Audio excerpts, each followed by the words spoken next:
Good evening! Welcome to Tweed Up, where we take video games, music, movies, and more way too seriously. I'm Neil, this is Zac, and today we're going to talk about The Way of Kings. Woo! An epic fantasy novel by Brandon Sanderson, published in 2010. It was Sanderson's seventh published novel. And I know that epic fantasy, mammoth 1,000-page epic fantasy, is a pretty oversaturated market and has been for decades now. It's definitely in the same vein as the Robert Jordan Wheel of Time series and your George R. R. Martins and Robert Jordan, Brandon Sanderson yeah, Wheel of Time series. and your Ellie Modesset. I have read Ellie Modesset. Yeah, that's how I pronounce it. But I think that The Way of Kings specifically really stands out among that crowded field and has a lot of heart to it that makes it worth reading, even if you're not a huge epic fantasy reader. And I'm going to start talk about the structure. I mean, it's a big book, but Sanderson does really interesting things with structure. It's divided into kind of big parts, which are divided into chapters.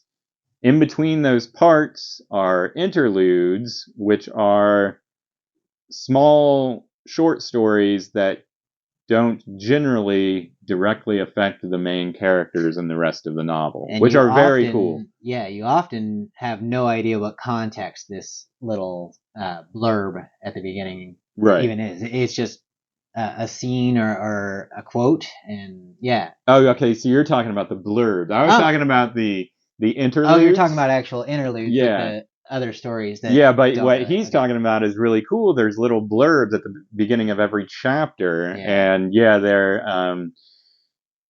they're kind of confusing at first. They're usually quotes from some document or a book, but they seem out of context as you're reading it. But when you get 1,000 pages in, you might read something. All right, just to get this out of the way early, let's see, is it actually 1,000? Okay, it's 1252. Yeah.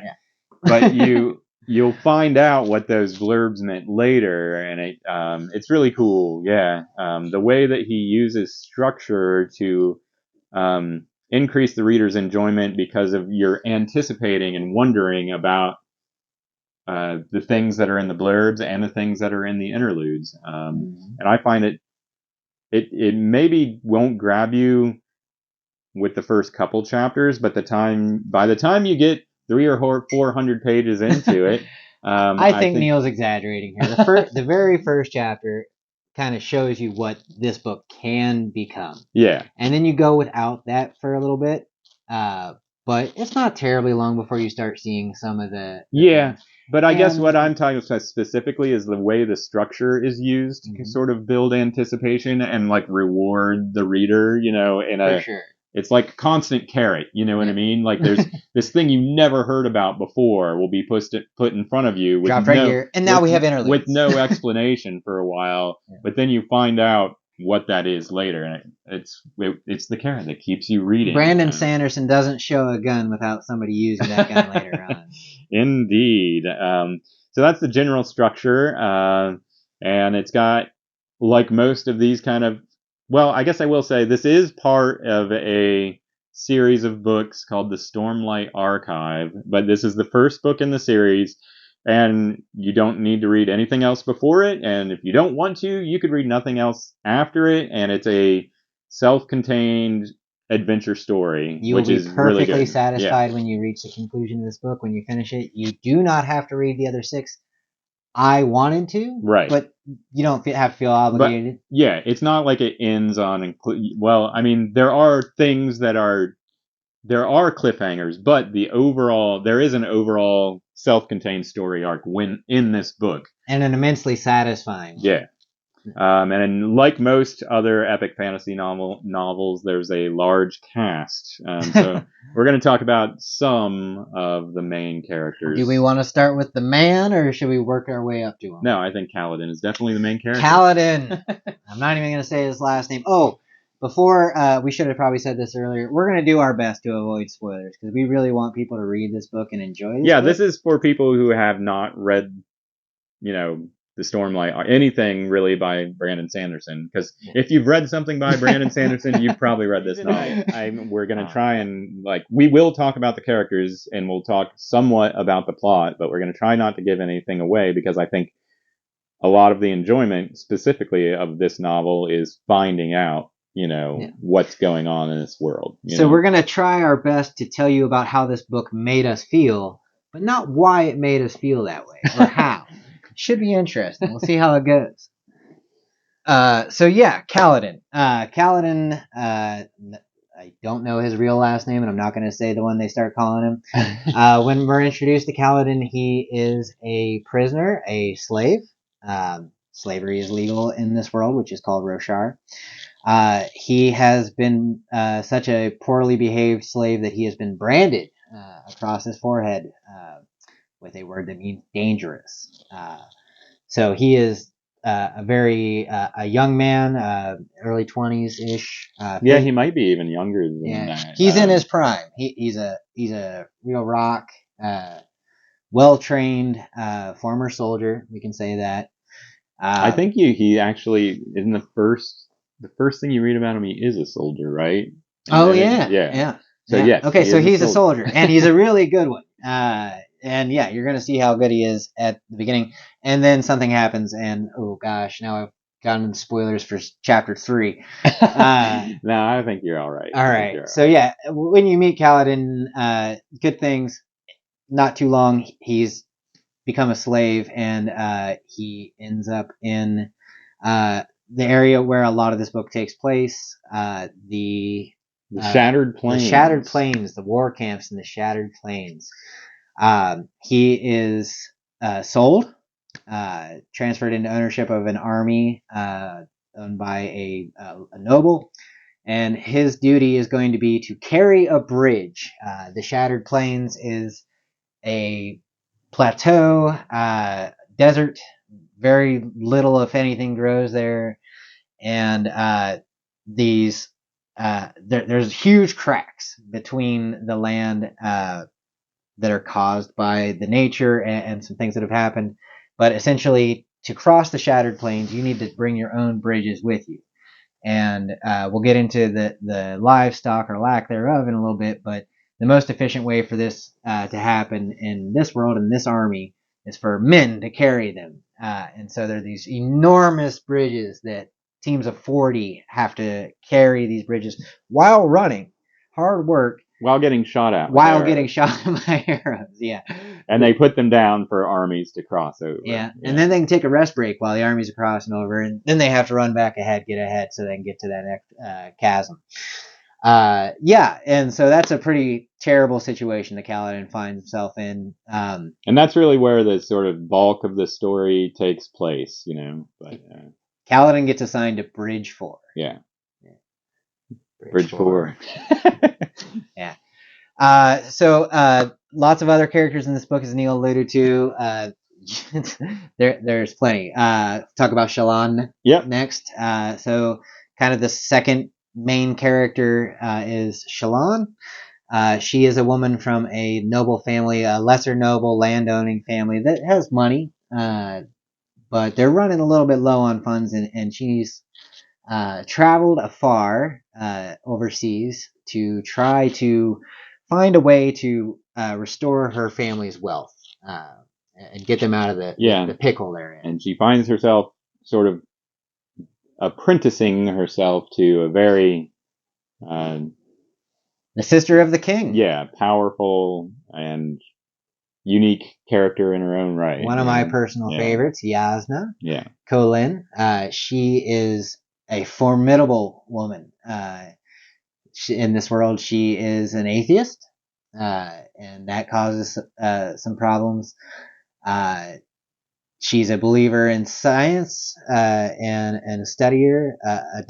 She's a scientist. What else would you call it? Yeah, I think she's a scientist. Yeah, she's a scientist.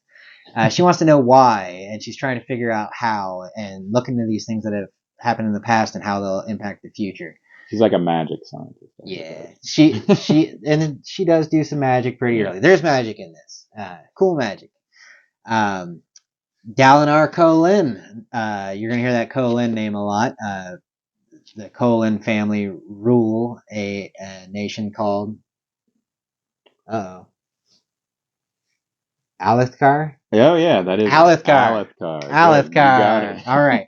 The Kholin family rule Alethkar, and so and a good number of Kholin characters. Well, they're technically the king, don't they? Alethkar? No, Elokar is the king. Alethkar. Elokar is the king. Yes. Having it inherited from Gavilar, right? But Elokar, he's not a Kholin. Is he not? Right? I think he is. No. Well, what's his name? I don't know. I'm going to say that he is. I don't know if this is going to get cut or not. But we'll see. All right. So, Yasna Kholin is... Maybe you're right. He's like a cousin of... Yeah. But I feel like... So I'm going to start over on Gavilar. Yeah. Go ahead. Dalinar. Yeah. Talk about. Next, we have Dalinar Kholin, who is the brother of the former king, uncle of the current ruling king, Elokar. Dalinar is essentially the head of Elokar'S armies. He has his own army. And he is trying to establish or maintain his personal army up to a really high standard called the Way of Kings. He said it! Requires things like, keeping your uniform clean, not being drunk when you're on duty, being polite to people. But, good things that make sense, an honorable thing, kind of a chivalrous code. This was not always something that Dalinar believed in, but his brother Gavilar kind of introduced it to him before Gavilar unfortunately met his demise. Previous to the adoption of the Way of Kings, there it is! Dalinar was known as the Blackthorn, and he's just like a legendary warrior. Everybody's terrified of this guy. Everybody expects him to just kill everybody all the time. That's his answer. But he's in at the beginning of the Way of Kings, he is sort of already in the process of like changing and trying to leave that behind. I would say. Looking for he's trying to honor Gavilar, his dead brother's wishes. They're in this place to avenge Gavilar, but he wants to do it right. He's not trying to do what some of the other high princes are doing, or high lords. And there's a lot of other characters too. But those are the three that are really. Well, I would say like you just started. Well, Szeth is probably the man in white. A main character to a certain extent. Especially. So Szeth, which is a tricky word to say. It's Szeth. When I'm reading it in my head, I just call him Seth. It's okay to call him Seth in your head. Yeah. Don't make your brain work that hard. So he's a very, very interesting character. Yeah. He has magical abilities, quite the conflicted personality and motivations. Yeah, he's essentially the bad guy, sort of. He's the assassin. But you learn much more about him, in the course of this novel and future novels. It seems like this is becoming a really common thread in our videos, but careful you don't find yourself thinking of Szeth as a sympathetic anti-hero. Right.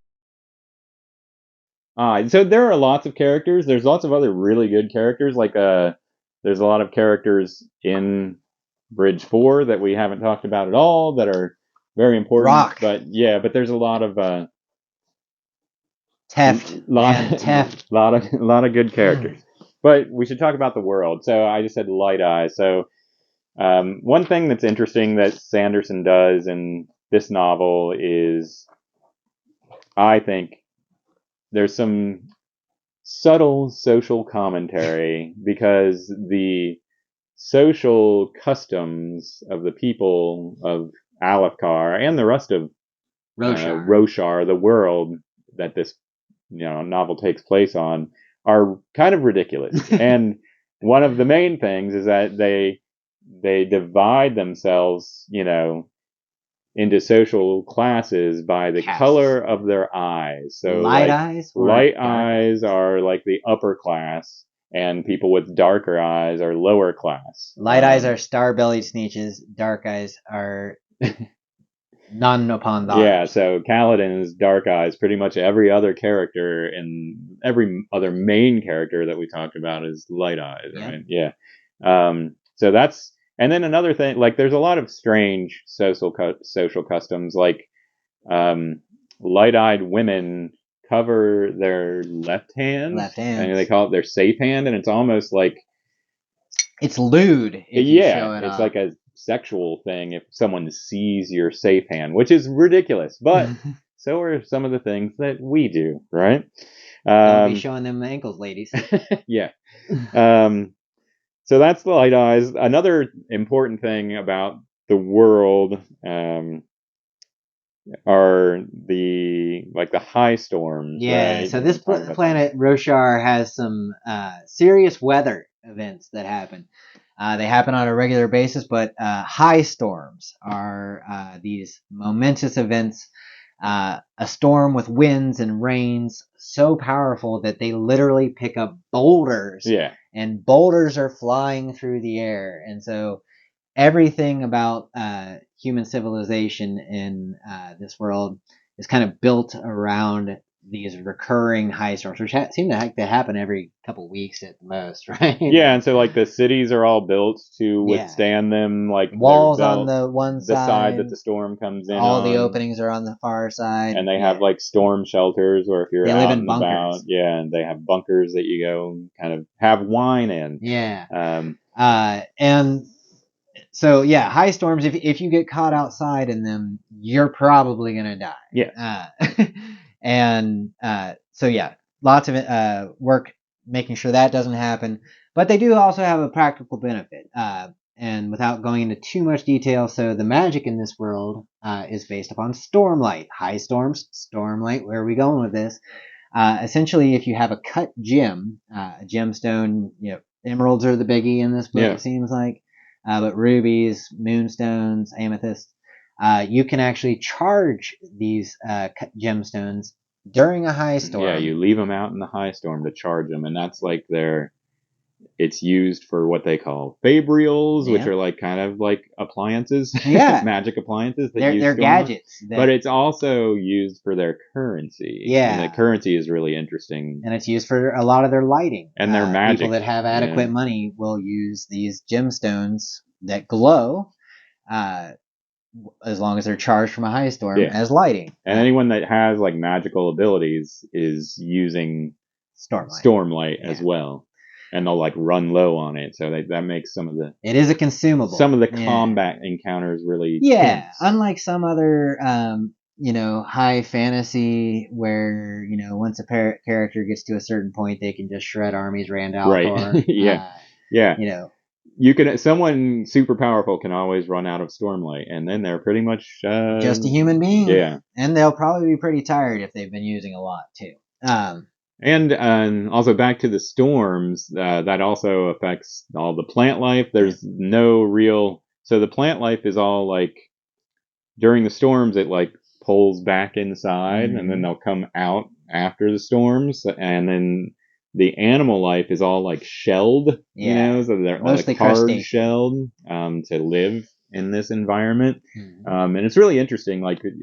Really, I feel like he starts with the concept of a rock bud, these storms. You know what I mean? And like uses that concept of these ridiculously dangerous storms to do a lot of world building, and it affects like everything in the story. And then we can also talk about there's these things called Sprin. They're like elemental spirits, maybe, but that's not really a great description of them. But there are flames. Let's say that, there's things that flame sprint are a great example. If you have a fire going, you might see little, almost humanoid-looking things dancing around the fire. There's wind sprint, but it's not all elemental. There's also like anticipation Sprin. Yeah, like right now, if Sprin were real, I might be feeling glory Sprin. Yeah. Which manifests as big golden lights around people's heads. And it's that's an interesting concept, and it seems strange, you know. But we'd be having creation Sprin right now because we're making something. Right. Yeah. But as you get into the story, it starts to you start to understand, you know, what Sprin are and why they are. Why they are, yeah. Sprin are a really interesting magical component of this world. I think it's somewhat different from a lot of what you see out there. Pretty unique. Yeah, and all of that stuff, like Sprin and storms and the stormlight, like that's all very tied together, and that's tied in the magic system, you know, and that's also very important to the overall story. I think that we can talk about shard plate and shard blades without ruining too much for anyone. So there are these essentially super weapons in this world. The technology in this world is still swords, bows, hard to build big skyscrapers when you're dealing with high storms all the time. So medieval type combat, just put that in your head. But there are a very limited number of these magical weapons and pieces of armor called shard blades and shard plate. A shard blade can cut through anything, and if it cuts through you, you die instantly. If it cuts through your leg, you'll never use that leg again, any limbs or anything like that. It doesn't like cut it off though. It just makes it like it shriveled. Passes through you. Yeah. It'll cut anything else, but it won't cut a person. Yeah. It passes through them, and you just lose the use of that limb or your life. Yeah. And then shard plate is essentially unbreakable. It also makes you can jump really far. Yeah. It's like power armor. It's Spartan armor. Yeah, it's power armor that looks like medieval armor. And it also runs on Stormlight. Yeah. So Shard Plate has embedded gems. And if it takes enough of a walloping, it can break apart. You're not necessarily invulnerable if you're wearing Shard Plate, but you're close to it. Man, you're a one-man army. You can do some damage. Yeah, so that's, some background on the world and the characters and the structure of the book. But, I mean, to really talk about what makes this book special, you have to talk about Paladin and his journey with Bridgeford. And Paladin is he has a lot of elements of a traditional hero story arc, you know? His parents are not around. They're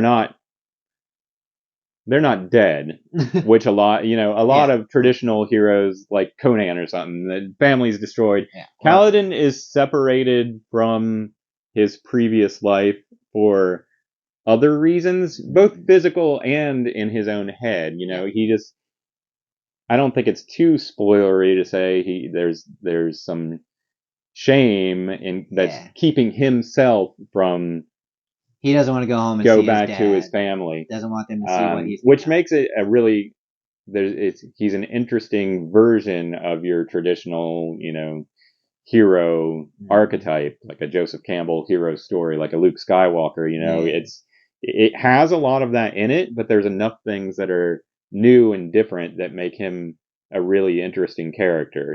Like there are times when you don't like the decisions and the way that Paladin kind of carries himself and the way he speaks to others. And the characters in the book, a lot of them will even make fun of him because of he's very socially awkward, I would say.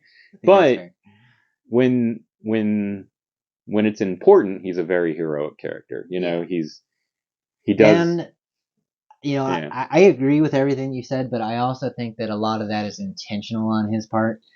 Paladin is an extremely charismatic character. Yeah, when he allows himself. He is. When he's a leader. Yeah, but he's not necessarily He doesn't want to be that. Right now. Right. So he's kind of intentionally pushing people away, which, as Neil was kind of hinting earlier, as the reader, you're just wishing that he would be Kaladin, be Kaladin. Yeah, you know, 100%. Like, and you know who he is, but he doesn't want to let himself be who he is, which is really... He's a slave. He's going to carry a bridge. That's pretty strong character writing for an 1,000-page, epic fantasy novel, in my opinion. And that's what I think Sanderson really does well in this series. Not only Kaladin, but most of the characters have pretty realistic problems, Yeah. And Shalyn has all kinds of interesting... she's not your favorite. Yeah, character. so let's talk about... we only touched on Shalyn. In this book, I think she's okay. We're not spoiling. No, we're not spoiling it. We're just talking about this character who is insufferable. Shalyn, get over yourself. She's aight. Get over yourselves. I'm over you. And I swear... He gets really angry about this one character. This character makes me wonder and worry that I'm a misogynist. Because I read the whole Wheel of Time, okay? I didn't love Egwene. I didn't love Nynaeve. I mean, Nynaeve was better than Egwene, but I couldn't stand Egwene. But now I'm reading this book, and Shalyn is really, she's the most prevalent character, female character in the book. And every time I get to one of her chapters, I just want to skip it. She's one of those... I mean, you're really selling it. Yeah. For me... I don't feel that way, for the record. I just want to scream at her all the time because I think everything she's doing is wrong. But pattern is cool. Oh. No spoilers. But no spoilers. Pattern is cool. I think what Zac... She's interesting. Yeah, what Zac doesn't like about the character is that she is flawed. Yes. And I hate her flaws. Yeah, and that's the point I'm trying to make is that, Sanderson is creating interesting characters. He really is. Because of, his approach to them. I don't want to say that this is like a self-help book, but I'll say it's a self-help all of the book. characters have mental health issues. Maybe not all, but maybe all. I think every character in this book has mental and they health deal issues. with it, and I feel like that are realistic ways, which makes you sometimes not like the way they're behaving, but you kind of understand it, In defense of Shalyn, and the reason why you're able to keep reading and you don't actually skip, she's like this for a reason. Yeah. And finding out why she's like that and seeing how she kind of deals with it, to Neil's point, it's a mental health thing. And while she might drive you crazy, she's also very sympathetic and lovable. Yeah. Gosh, though. But I think Sanderson has a really interesting approach, and that's what I think sets this book apart. One of the things that sets this book apart is his approach to mental health with his characters. Indeed. So, not to get too totally personal, we're going to get really personal, though. So, we are? Yeah, well, we can always cut it out. But Neil recommended that I read this book in 2020. Yeah. We were having lunch, and he told me that I should read it. And I, like many others out there, were dealing with a whole new kind of depression. I was feeling pretty bad all the time. And I don't know if this guy just thought okay, I got what medicine that fixes him, or he's just like, hey, this is a cool book, you should read it. No, 100%. I think, it sounds ridiculous to say it, but I think this epic fantasy novel is a good way to think about and approach issues of mental health, issues of depression, and issues of kind of imposter syndrome, things that we all know, if we either feel ourselves or know other people that, feeling like failure, like there's not even worth trying anymore, and you should just give up. There's a part in this book that made me cry, and you can probably hear it. That's why it's a great book.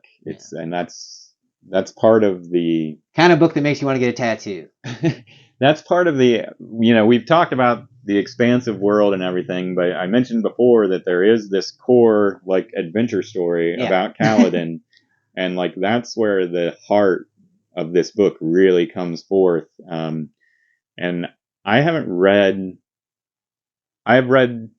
Elokar'S by Brandon Sanderson, his first novel, and then I've read the other novels in the Stormlight Archive. Have you read all of them?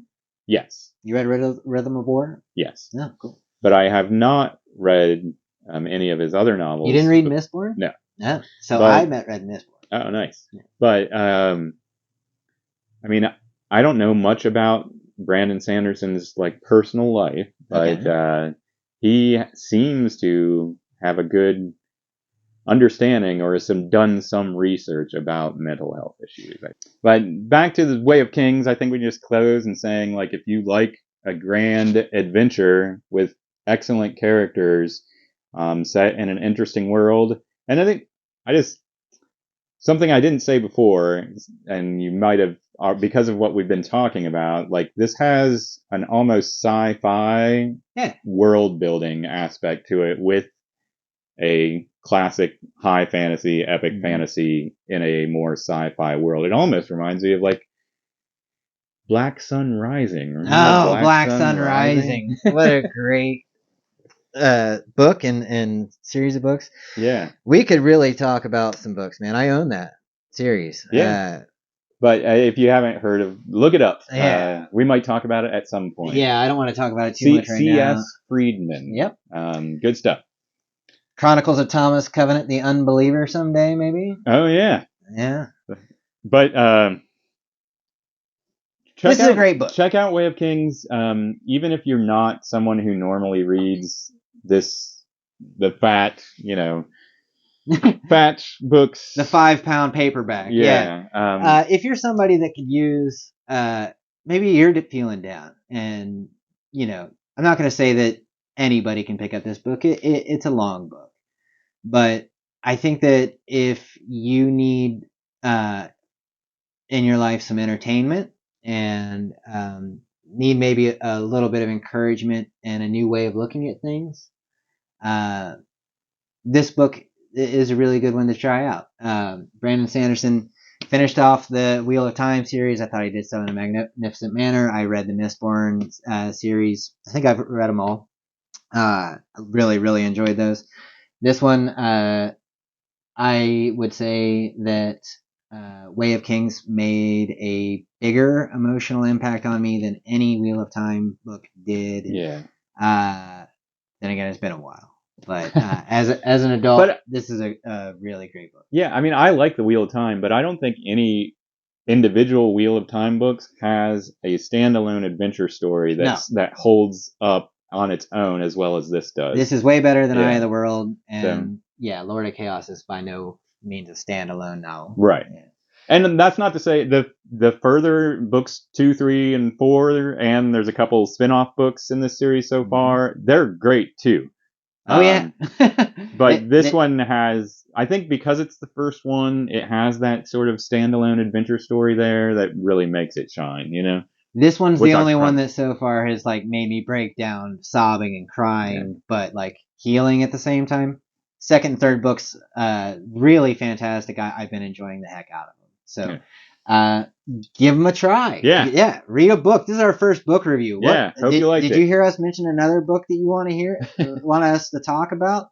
Let us know. Leave a comment. Honestly, we've got so many this guy's got, how many video games do you have? 1,000? More than that. Yeah. More than 1,000 video games. Classic retro games. Tell us some of the consoles you got, Neil. I have a TurboGrafx 16. I have an Atari 2600. Activision's back there. 5200. What'd you say? ColecoVision? ColecoVision, yeah, Activision. He's got all of Activision. I have an Intellivision. That's a Panasonic 3DO that you're looking at. I own one of those. I have an Atari Jaguar, and all your Nintendo and Sega. Everything Nintendo and Sega have made. Yeah. So, and like literally, just off camera, there's games for all of these. So, throw something out there, man. Like if we get a comment, we'll review something for you. We might even play it a little bit for you. Yeah. But yeah, thank you guys for joining us. We may not be making these videos for you, but we sure hope that you enjoy them. Thanks for watching Tweed Up. Peace out. Peace out. But take my advice. Don't take my advice. It's selfishness that motivates my actions. Captain Depression, we salute you. 'Cause I'm only a private, but you know my heart